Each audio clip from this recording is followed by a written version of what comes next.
All righty, welcome. I am Heather Pierce Campbell, the legal website warrior. I'm an attorney and legal coach serving information entrepreneurs throughout the US and the world. Welcome to another episode of Guts, Grit, and Great Business. I am super excited to introduce Andrew Weiss today. Welcome, Andrew. Hello, everyone. Excited to be here. Woo. Woohoo! We're going to have some fun. And if you're watching along on video, which you can find, by the way, over on YouTube or on my website in the podcast section, uh, I'm recording from a dark basement because I'm in the middle of a basement remodel. And so I apologize if our light gets funky at all throughout the recording. Sometimes that happens. But welcome. We are super happy to have you. And I'm super excited to introduce Andrew to you. We're going to, I'm sure, cover a variety of topics that you will want to stick around for. Andrew has been up to a lot, and he covers a range of areas, all very relevant to our listeners. So Andrew Weiss, and that's Weiss, in case you wanted to go search him, is a podcaster, Guinness World Record holder, and accountability coach who helps people break through their limiting beliefs and rapidly achieve their full potential. So his business is called Weiss Wisdom LLC. And again, he's a rapid sales and accountability coach and a virtual event consultant, helping highly motivated people achieve rapid results through accountability programs. Andrew, I'm seeing some repetition in those two brief summaries about your business and your work involving accountability and Yeah. rapid results. hmm Um, let's jump right in. What makes you different in the world of, first of all, getting rapid results? And I also want to hear your backstory around accountability. Why is accountability the theme? Yeah. So, as far as different for rapid results, Yeah. what I've noticed is that it's unfortunate. A lot of people, when they set goals, they say, "Oh, I'd like to accomplish this by the time I'm 30, or I'd like to do this by the time I'm 50, or something like that." And they're saying this when they're 20, 25 years old. And a concept I learned from Dr. Benjamin Hardy actually is, why can't you reach your 5-year goals in the next 6 months? Like, why can't you speed up time? And I Mhm. just love that concept so much that when I did my first accountability challenge, where I'm going, okay, what can I accomplish in the next 30 days using accountability, saying, I got to get these goals done no matter what. I got to put my rubber to the road and not have any distractions, have absolute focus. And within 30 days, I was able to figure out how to hit my first $10,000 month. I was able to figure out how to learn a song on the guitar. I was able to do 5 a.m. wake ups every single time I wanted to, 5 days a week. And so understanding that you can accomplish goals faster, and that's so important because time moves slower when we achieve things faster. And an example of that is if you say, "Oh my gosh, I'm so excited to go to Disneyland in 6 months." That's all you're going to think about for the next 6 months. But if you're like, "I want to go to Disneyland," and you book it for next week, you're like, wow, I went to Disneyland. Now what else can I do? And you have so much extra time to do other things. And so that's why I really Mm. encourage people to recognize you can achieve things faster. You just got to be more focused and have accountability to back you up. I love it. A couple things come to mind. One, I think it's regularly, and I don't know the original source of it, but something about we tend to overestimate what we can accomplish in the near term and underestimate what we can accomplish in the long term. That, yes. Oh, no, 100% is just recognizing that I like to say that small steps lead to huge results. And Yeah. a classic example I love to use is a lot of people say, I want to write a book. And then they look at, oh my gosh, it takes 300 pages of words to write a book. I don't know if I could do that. That's too much work. But if you Mm-hmm. say, I just want to write 10 pages every day, 30 days straight, 30 times 10 is 300. Congratulations. You just wrote a book in a month, and pat yourself on the back. Yeah, right.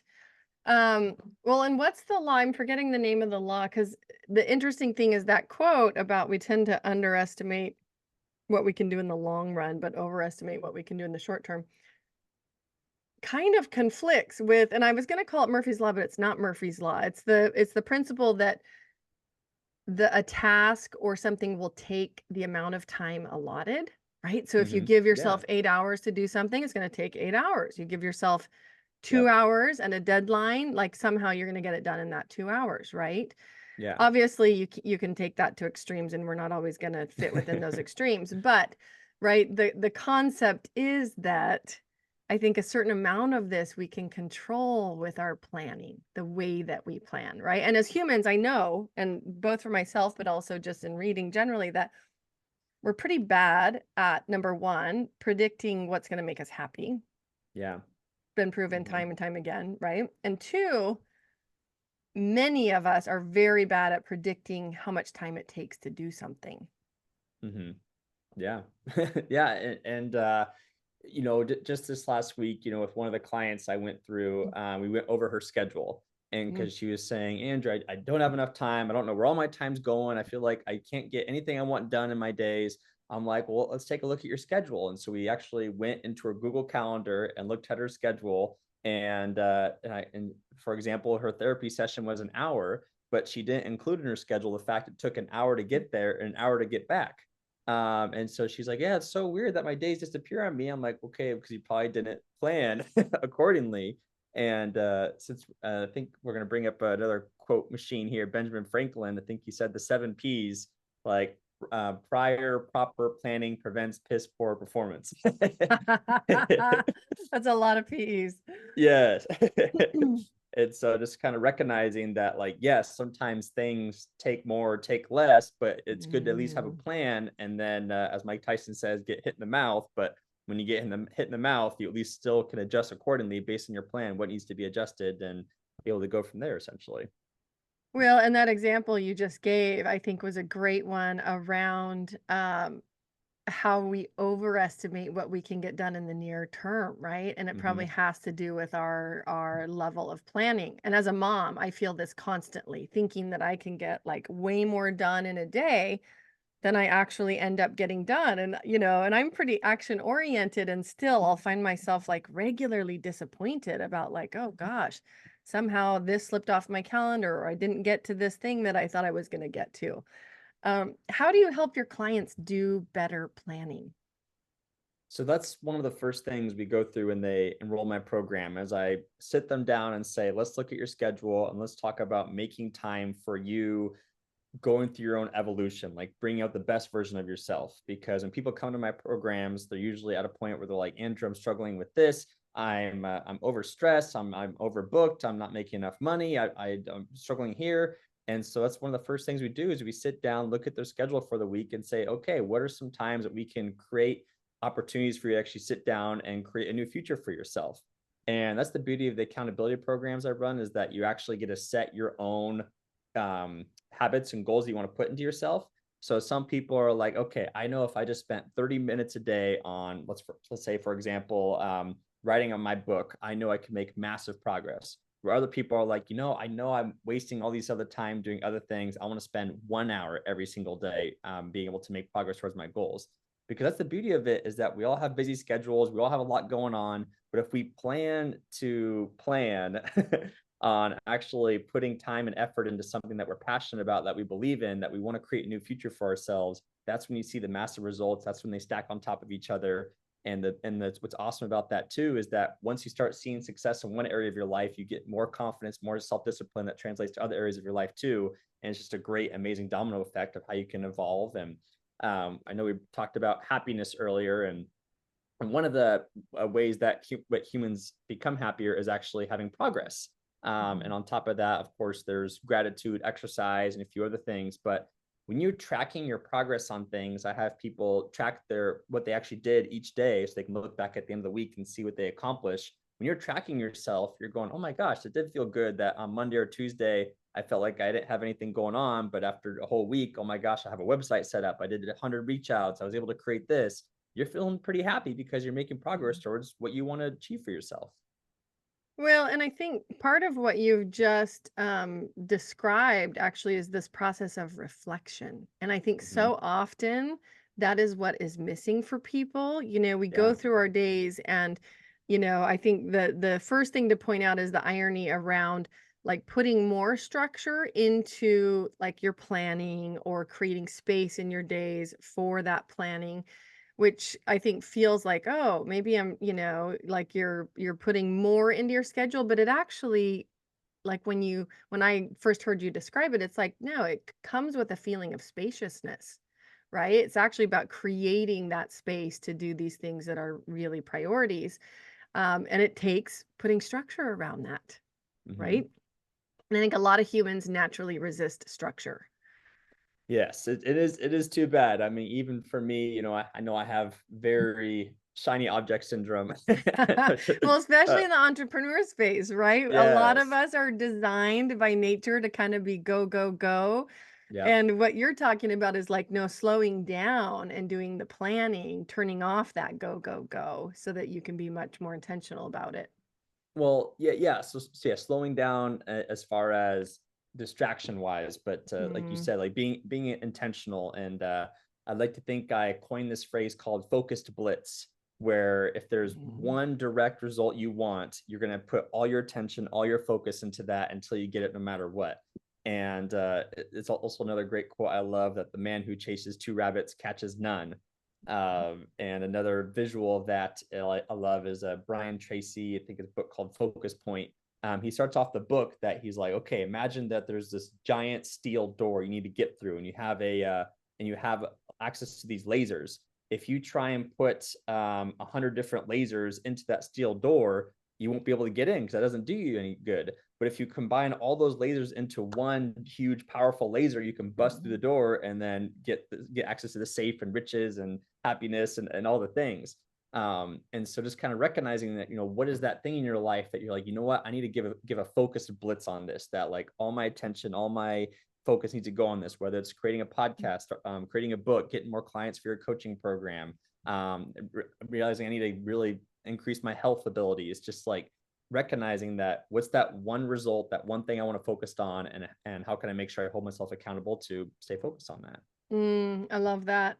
A couple of years ago, I was leading a team for a local law firm of about like 14 or 15 individuals, a mix of attorneys, paralegals, and we had it was a massive project, thousands and thousands of clients. And what you're talking about, this concept of a focused blitz when I was leading the team and we had this, issue come up where we just weren't making progress. And I'd inherited this team. Some of the leaders in the law firm knew of me and they lost their previous project manager and they called me up and said, we need you to come step into this project.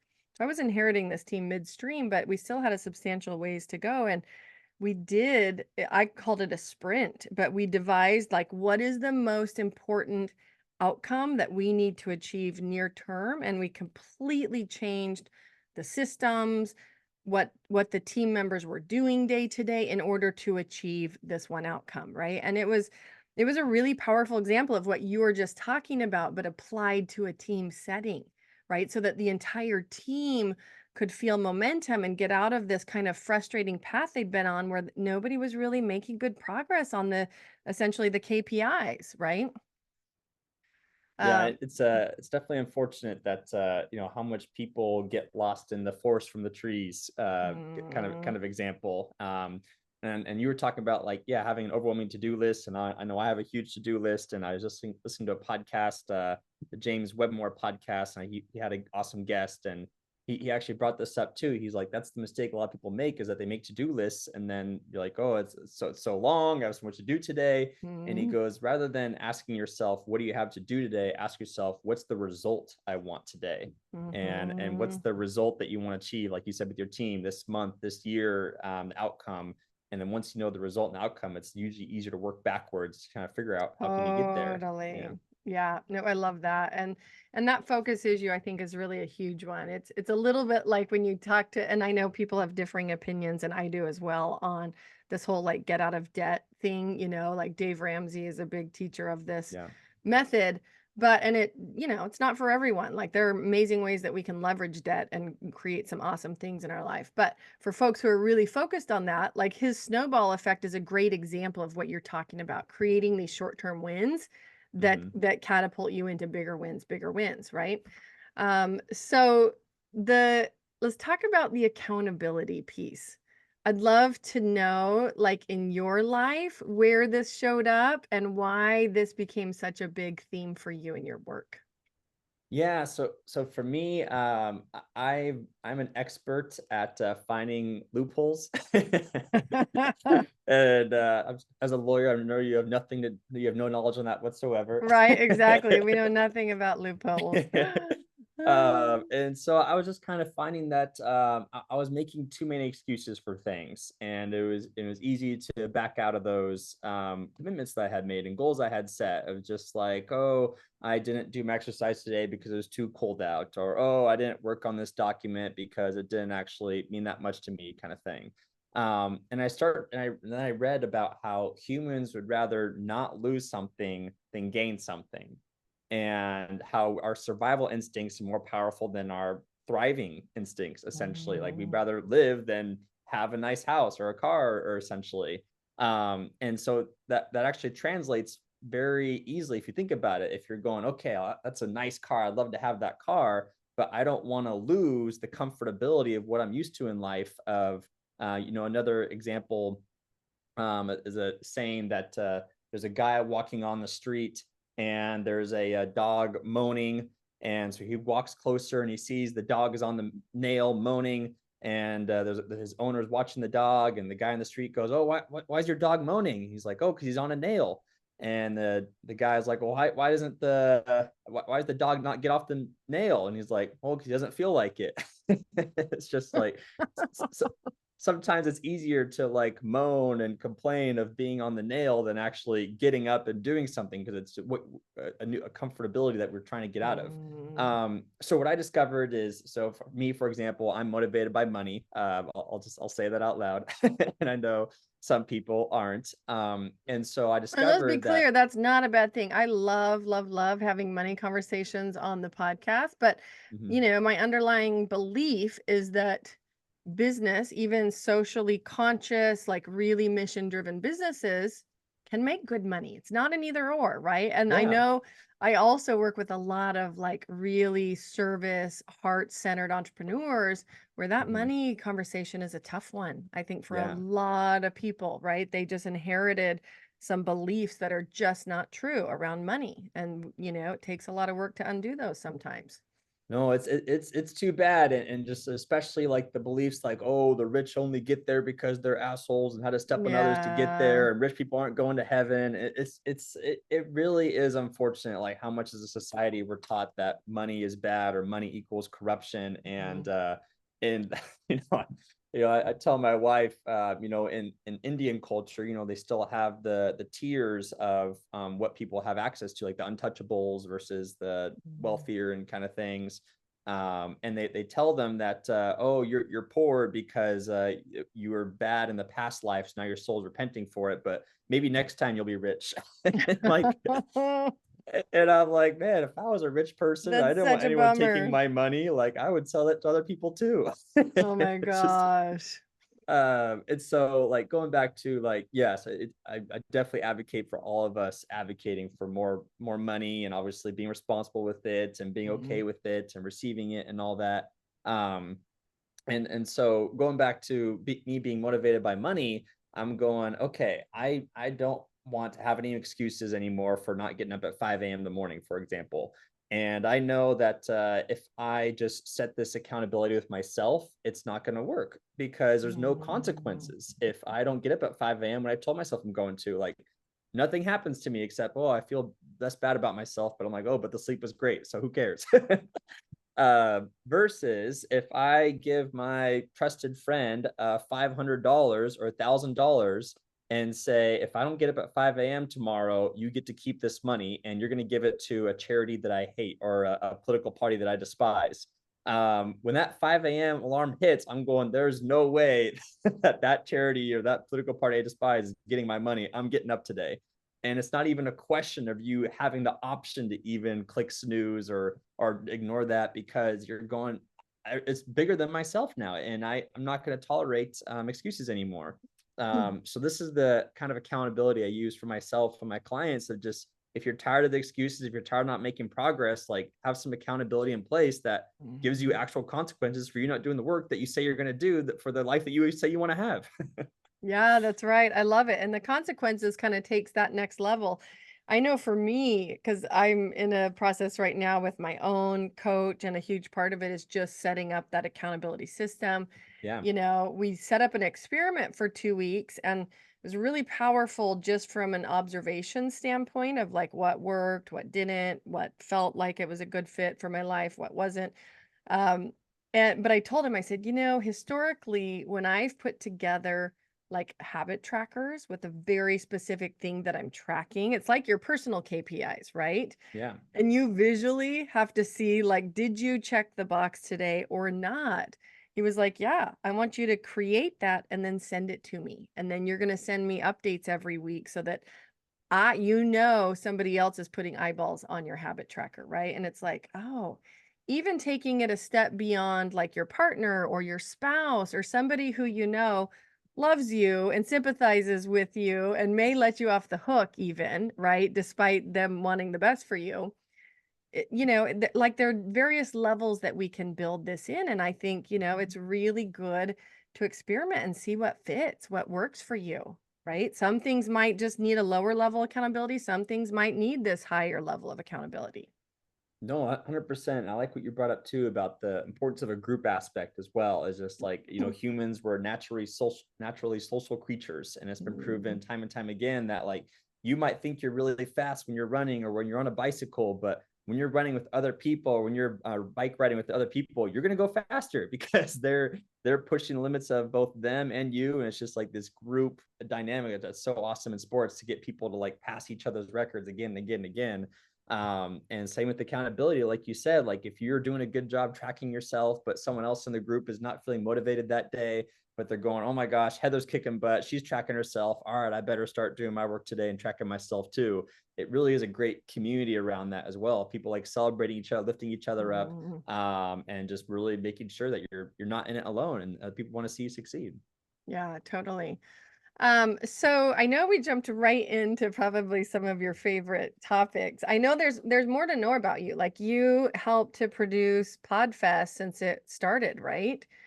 Not Or since the started, but I've helped the last 4 years, which the when we last 4 went years. virtual in 2020, I was a big part of that virtual transition, Got and it's it. been awesome to be part of it since then. Yeah. Yeah, and you said you just finished another Podfest event this year that was the biggest and best yet, and that went great.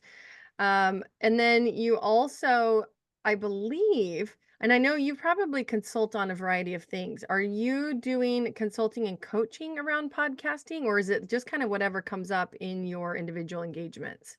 Um, so yes and no. The answer is I help people make more money doing what they're already doing. There we go. So Okay, perfect. so for example, my wife, she had a podcast for 3 years, and she couldn't figure out how to monetize it more than making a few dollars here and there a month from her Mm, network fees for being part of a network. And then I was able to help her get a four-figure sponsor in 40 days or less, just by helping her realize the value she brought as a podcaster. that's amazing. I And love that. let's help another client, she was making 10K a month running Facebook ads for people, and I helped her see her value, her worth, restructure her offer, and she was able to triple what she brought in a month in 30 days or less. So the answer is yeah. So yeah, our Podfest event, we had about 2,000 people. We've hosted over probably 2,000 speakers the last 4 years. And while I don't know everything about podcasting, hearing all the best of the best presenters and podcasters around the world, I do have the knowledge that they have to offer, and I'm able to help summarize that in a great way, essentially. Totally. I love that. Okay, I'm gonna go back to your bio. Tell me about the Guinness World Record holder piece. What was that around? Yeah, so that was in 2020 when Podfest went virtual because of the that year. Right, the good old uh, pandemic. yes, the pandemic like that. And so our founder and CEO Chris Krimitsos, who founded Podfest in 2014 or 2015, when it went virtual, he's like, okay, time to go big or go home. I know everyone's gonna be Mhm. stuck at home. People still want to learn from each other. They want to connect with each other. What better time when everyone in the world is going to be literally at home looking at their computer? And so he went to Guinness. He said, "What would it take to break a Guinness World Record?" And they said, "Well, I guess if you could bring together 5,000 people on a virtual event in 1 week, I guess we could hand you a record." And Chris was going, "Okay, we only had about 2,000 people for in person, so that's a big Mhm. jump." But let's see what happens. And after I recruited my mom and my neighbor and my two brothers, we ended up getting 5,003 people. So Amazing. I love that. Oh my gosh, that's funny. So so do you actually have like an award or something from the Guinness World I do. It's at my other yeah, my family's house in Oregon. I'm in New York City now. I forgot to bring it over when I moved All out here to the East right. Coast. But yeah, we have the official award, and then what's cool too is we broke that record in 2021 with 5,800 people. And so it's nice. I can add that to my bucket list of what I've achieved is having two Guinness World Records. Here I am. Oh, I love that. And that's probably in part, I'm guessing, what contributed to you also consulting now on virtual events, right? Yes. Oh, yeah. No, I learned a lot about how to run a huge virtual event with 5,000 people, 500 speakers, and just how to set up all the systems and things like that. And after this, I'm going to help someone else set up their tech for their events and things. So, That's amazing. yeah, I'm always happy to help with that where needed. Got it. So what are your favorite kind of events to either consult on or help with? I'm really big into personal development Mm. and just leadership and professional development, things like that. So that's why I love being part of Podfest. It's so amazing hearing the incredible stories of people who come to our events and talk about how much they learned. And I think this is the first year. I'm gonna give her a shout out, Amanda Russo. She got a Podfest tattoo on her forearm. that she That that is some commitment. and so that's what's so cool about this movement, how much people love it. And she posted on our Facebook group too how like how much she learned from the event, that one of her first guests gave her a huge compliment on her interviewing skills based on what she learned. So no, I love being in a space that I'm able to have fulfillment with what I do, that I know that I'm contributing where I can with my coaching, with my event planning, that I'm here to leave the earth better than I found it. And Podfest and coaching is a great way for me to do that, and make sure I can be compensated for that along the way as well. I love that. How is it? Because I know, like you said earlier, one of your kind of superhero areas is helping people spot where they can leverage and make more money. hmm Talk to me about like how do you see those opportunities? How does this come up? Like how did you develop this as an area in the work that you do with your clients? Yeah, so I've always come from an entrepreneurial background, and it's been cool, watching my father be able to work on his own terms, not have a limit how much money he was making. And I'm going, oh, that sounds like a cool life to have. Who doesn't want to be part of that? And so out of college, I did 1,000 presentations in 3 years, teaching professional development to high school students, and helped scale that startup. Now it's called the Oregon Business Academy, because I know you're based in Seattle, so we're actually hosting a couple camps this summer at Oregon State, where we yeah, host these high school students, teach them professional skills for a week, like how to build a business, how to pitch inventions, things like that. Super That's awesome. amazing. And then when I was done with that nonprofit work out of college, I'm going, okay, I'm ready to be a full-time entrepreneur now. Let's see, let's dive in. And one of my first coaches I hired to teach me that was AJ Adams.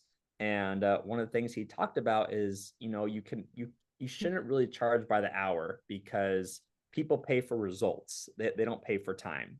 And if you're charging by the hour, but you help someone solve their problem in the first 5 minutes, what's the other 55 minutes going to be for?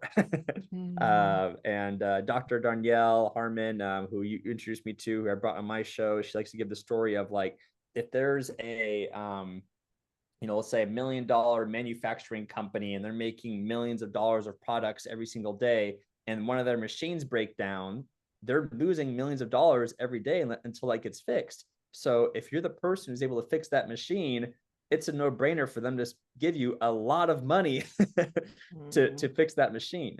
And so when you start to understand that, like, yeah, life's not about the time, but the value that you bring, and kind of recognizing where those opportunities are, of how much value you're bringing to people, it's easier to charge more for what you have to offer.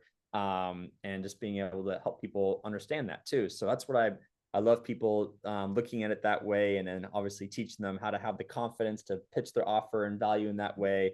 So yeah, whether you're pitching Facebook ads or coaching services or a podcast, you got to know the value you bring. And so I love helping people realize that and helping them bring Mm. their clients results. I love that. It sounds like there's probably a lot of work. I mean, not only to do around mindset with that, right? People up leveling their own idea of the value of their service or whatever it is they're delivering, but also a certain amount of like relanguaging, because it's not just about Yeah. understanding and knowing that value, it's about being able to translate that to other people. I would Mhm. imagine a lot of folks get stuck there. Yes, no, 100%. It is a lot of mindset stuff. Like you said, it's too bad that like, what do you mean I could charge more than $100 an hour, or what do you mean that someone will pay me $1,000 to sponsor my show? And I get it. Like when I charged my first $1,000 to work with a client, like I thought that was so much money. I'm like, oh, they're never gonna say yes to this. But once you get that first win, it really Mhm. does give you make a big difference. And of course, as you get more wins, you can stack your expertise, stack your testimonials. And so I know how important it is to get that first win for that first boost of confidence. But if you never ask, the answer is always no. Right. That's right. What is it? So talk to me first of all, a couple questions. Who your very favorite clients are to work with? I want to know like who are your people? How do you recognize them? What are they up to? Talk to me about that. Yeah, so I love working with driven and entrepreneurial women who are going, you know what, I'm working in the corporate life, but I think I want to start building my side hustle a little bit, or Mm, I've already started my side hustle, but I want to figure out how to get more clients faster and be able to grow and scale that. And so a few of the clients I'm working with right now, we're helping them build an online course offer for the first time and helping them be able to grow that. Like one of them, I'm helping her. She has a huge social media presence and she works in the real estate business, and she's like, how do I build an online course to help teach other people how to get real estate clients through social media? And so just, yeah, people who are going, you know what, Andrew, I'm ready to evolve, I'm driven, I'm motivated, I'm ready to be held accountable, but I'm ready to get paid more money and work less mm, and have more people see my value, because that's what I'm ready for. Those are the kind of people I love working with, and we have a great time in my groups, of course, for that. mm. For folks that are listening who, and I feel like at each level of business, we're still facing some of these same questions, right? What Mhm. is my value? Because through each up leveling, you're up leveling your identity conversation, you're up leveling your ideas around what you actually deliver, right? What the value of that is.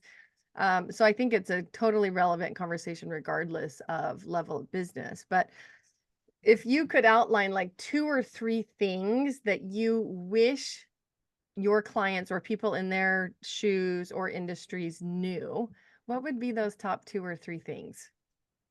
I would say stop charging by the hour, and and that's one. Stop charging by the hour and start charging by the result. Just kind of Mhm. recognizing that. And I would say figure out how you could set bigger goals and reach them faster. And the way you do that is sorry if I'm going long on this Totally. answer, No, no, but no. This is good. is that you are this average of you're the average of the 5 people you spend the most time with. That's what Mhm. it is. And an example I love using too is I gave a speech at Podfest about AI and accountability, and I talked about how, for example, Heather, I don't know what your experience was when you were doing your podcast, but if you talk to a family member or a friend who doesn't see the value of podcasting and they're like, what is that? And you say, hey, I want to start a podcast. They're like, okay, that's Whatever. nice. That's Yeah. cool. Why are you telling me? I don't care. And you're like, oh, maybe a podcast isn't cool. Maybe they're right, kind of thing. But if you talk to another podcaster who's doing well, loves what they're doing, you're like, hey, I want to start a podcast. They're like, oh my gosh, that's so amazing. I'm so excited for you. How can I help you with your first episode? Who do I need to introduce you to? What are you doing for your editing techniques and stuff? And you're like, oh yes, this is cool. Just kind of taking an inventory of, yeah, who you're spending time with when it comes to your goal setting and it comes to what you want to achieve and the lifestyle you want to have. that makes a big difference in how your life is going to look. And it's also too bad too. I saw a stat somewhere that 90% of the world's population never live outside of 120 miles of where they grew up. And so just kind of recognizing that it's okay to connect with people around the world and travel and have new experiences, but just, yeah, going back to take inventory of who you're spending time with, and recognize how you want to up level accordingly. That's such a great example. And like even when I think about my own podcasting journey, and I've shared it once or twice here on the podcast, I went to an event and there were two basically podcasting experts. They had their own multiple podcasts that are highly ranked, and then they helped produce, probably hundreds over time, but at any given time, dozens and dozens of current podcasts. And we chatted and got to know each other, and they were like, "You need a podcast," and I was like, "Oh, I do." And the funny thing is, I'd never thought about it before. I mean, not in any serious way. And then the more we talked, I was like, well, maybe I do. They made it sound so easy, right? I Yeah. think I think that was the trick, Yeah. is like I literally thought, "Oh, well, maybe this is doable." And this is the difference between hanging out with people that know what they're talking about and know how to do this stuff Yeah. versus surrounding yourself with people who aren't experts at that and taking advice from somebody who shouldn't be giving advice on that topic, right? Yeah. And the irony is when I launched my podcast, it was right at the start of COVID. And I told myself, and I had two kids home suddenly, full time, no child hmm support, like all this crazy stuff going on. And I just knew I have to systematize this from the start. Like I've got to have the systems built for hmm me to enjoy this and for this podcast to have any longevity. Yeah. Right. And hmm so when I launched it, because I knew these folks and I went through one of their programs and I got myself into a community of podcasters, it was like this totally doable thing. And I had developed my own little SOPs, but I had multiple, like many, many friends watching that were like, wait, how did you go from like never thinking about a podcast to having one created and produced and fully launched in like 4 weeks? And I'm like, well, here's how. And I would just share the system. Like, here's my SOPs. Here's exactly what hmm I did and how we got there. And then I had several other friends who had never thought about launching their own podcast suddenly being like, okay, I'm going to launch a podcast. Yeah. Right. And Ripple I effect. loved Oh, it 100%. totally. And I was like, you definitely should. And so, anyways, just speaking the truth of what you just mentioned, like it's really so, so important to surround yourself with people who know what they're doing, and especially on the path that you're on, right? hmm One step ahead, two steps ahead, five steps ahead, so that you know also how to visualize where you're going. Because I think that also stumps people. If they're like, well, I think I can do that, but I don't really know. And it's just like, well, you need new friends.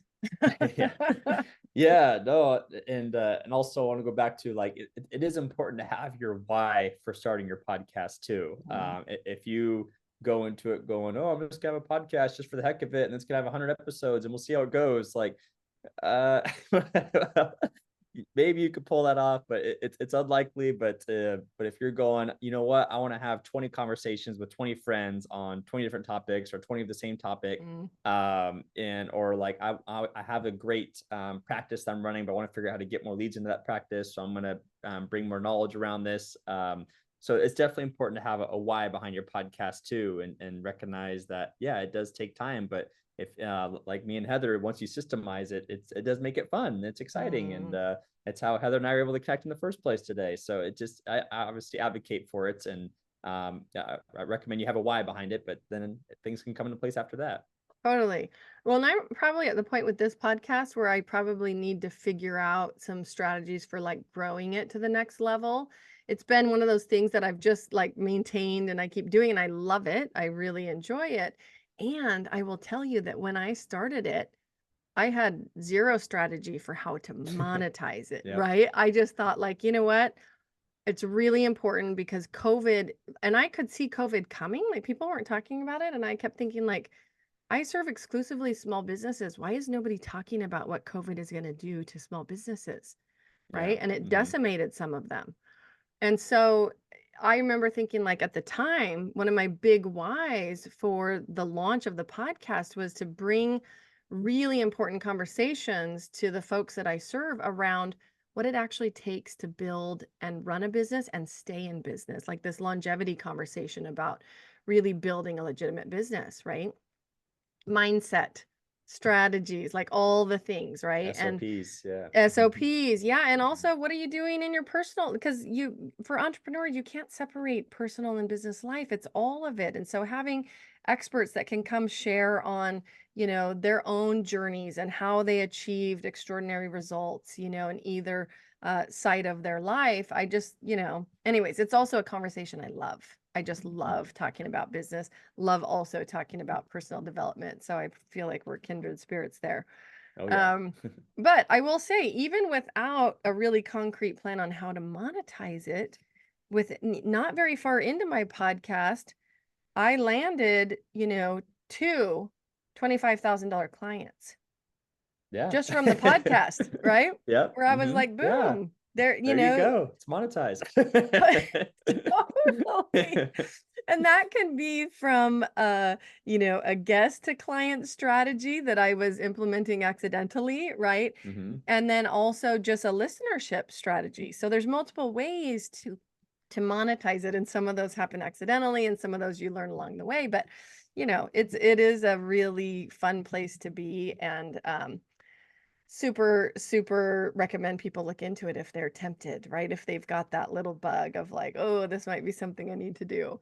Well, Um, and I'll shamelessly plug too, like for my podcast, what's super awesome about it, like Heather said, like you can bring on awesome guests and stuff, is that nowadays we're constantly bombarded by cold email, cold messages, cold phone calls, just like yes. 100 people emailing us, messaging us all the time, Oh, and and you're everyone's like, going, unsubscribe, unsubscribe, yeah, unsubscribe. yeah, and everyone's like, "Can I pick your brain? Can I have 5 minutes of your time? Can I have 15 minutes of your time?" And you're like, "No, like everyone wants 15 minutes of my time. Like, here's my credit card, or here's my invoice if you want to pay for 15 minutes of my time, kind of thing." That's right. But if you say, "Hey, can you come on my podcast?" They're like, "How soon can I come on?" and so it really is an awesome foot in the door with people, and that's why I love it so much. It's just I was able to interview like Bob Berg, for example, who wrote The Go Giver, a book Totally. I I love loved Bob. in high school, and so Mhm. it's definitely fun having a podcast for many reasons. Well, yeah, I mean, you can literally use it as a tool to serve people, other experts, Yeah. colleagues, help spread their message, and there's value in that. So absolutely, that was one of the big reasons for me thinking like, well, I can extend the reach of my platform and serve others in my upper level circles that I want to help, broadcast their messaging as well. So I agree. All right, I know we could cover so much more. And before time runs out, I want people to know, for folks that are listening and are like, I need to go check out Andrew. I need to go find out more about what he's up to, how I can maybe connect with him. Tell us a little bit about where you are online and where you like to connect with people. Yeah, so I'm on the four main media platforms: Instagram, Facebook, LinkedIn, Twitter. The handle at the Andrew J Weiss, and then Weiss is spelled Weiss. And then for those listening to today's show, I have a complimentary training because I've also loved AI topics and helping, as Heather said, with systems and things like that. And so I have a link that people can go to, subscribepage.com/driven, and it'll give you a complimentary training on how you can leverage AI to save days each week creating content, making life easier for you, and just like leveraging AI. I know that's a whole other conversation about being scared of that, Right. but yeah, subscribepage.com/driven, and then you can also follow me on social media too. Awesome. Yeah, that's like version 2.0 of this conversation, Yeah, right? The whole AI definitely. thing. Yeah. Well, that's super exciting. I think, so important for us to be looking for ways to create efficiencies in our business. So, folks, if you're listening, pop over to the show notes page. That's legalwebsitewarrior.com/podcast.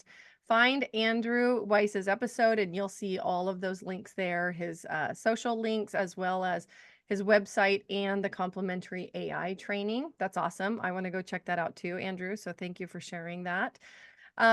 Oh my gosh, there's lots of other things I want to ask you about, but my final question is for folks that are with us today, what final thought, takeaway, action step would you like to leave listeners with? I'd say pick one goal in your life that you want to have a focus blitz on. What's that one thing you've been procrastinating on? That one thing that you're like, gosh, I'd like to have this done. This would be amazing if this would happen. Whether it's creating an online course, writing a book, getting your first few coaching clients, building your website. Do that one thing, create your focus blitz on it, find someone to hold you accountable to it, and just put all your energy and time to do it. And then message me once it's done. I want to hear how it got about it being done. So the Andrew J. Weiss, and let me know how it goes. I love it. No, that's great. And I love the concept of a focus blitz. I'm going to remember that one. All right, Andrew, I appreciate you. I'm so grateful that you came on and shared with us today. And I really look forward to being in touch. Likewise. Thank you.